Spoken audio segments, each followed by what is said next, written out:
it's Gamescom 2013. Sean McInnes and Martin Gaston here, and we have just literally pulled ourselves away from a hands-on demo with Dead Island Epidemic. It looked a lot like that.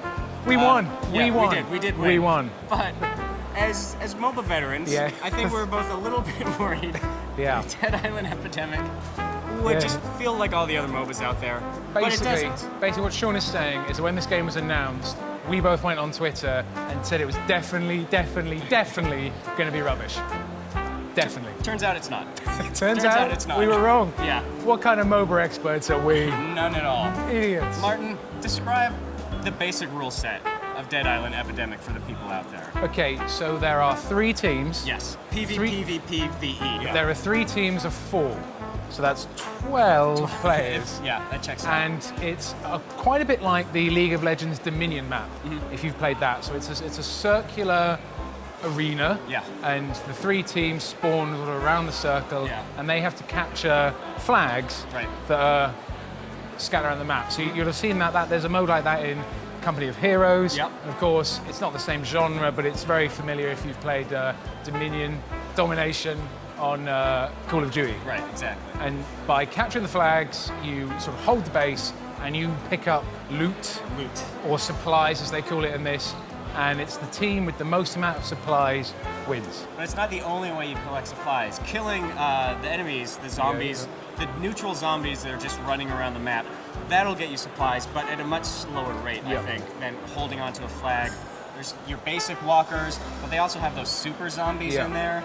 The zombies from Left 4 Dead have all conveniently made an appearance in this. Don't worry, the tank is in there.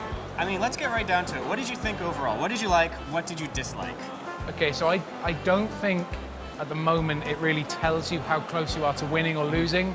We basically went from feeling, oh, we're doing okay, to it going, you've won, get off the computer. That's exactly how it went. So that was, I mean, that's kind of, it can quite easily be ironed out. But the thing that I did like was it feels different. Yeah, it feels different. And it feels like it makes sense within the Dead Island fiction. These are like people who are fighting over supplies. The world has gone to hell, and zombies aren't the only problem anymore. It's the desperation among other humans, and it all kind of makes sense. Yeah, and the match was about 10 minutes. It took us about 10 minutes to play it. And I don't think this game is ever going to get to the point where it's balanced and it's nuanced and it's got as much going for it, really, as League of Legends or Dota. But I think it just might be the kind of game that you play to unwind. You see, I kind of play Dota to get really into it, you know, and I study that game. This game might actually work quite well as a game that you just be like, I fancy unwinding for 15 minutes. I'm going to punch some zombies, I'm going to throw some stop signs that have been turned into razor blades at some other people. For 20 minutes, I'll play 2 games, and then I'll go and have my dinner. That's the kind of game I could see this being. Yeah, I would say I probably have to agree. A little more cathartic, a little bit more right-click heavy, you know. Just you get in there, you play a quick 10-minute match, and then you're done. Speaking of being done, hey, we're done. Thanks for watching this, everybody, and make sure to check out all of our Gamescom coverage on GameSpot.com.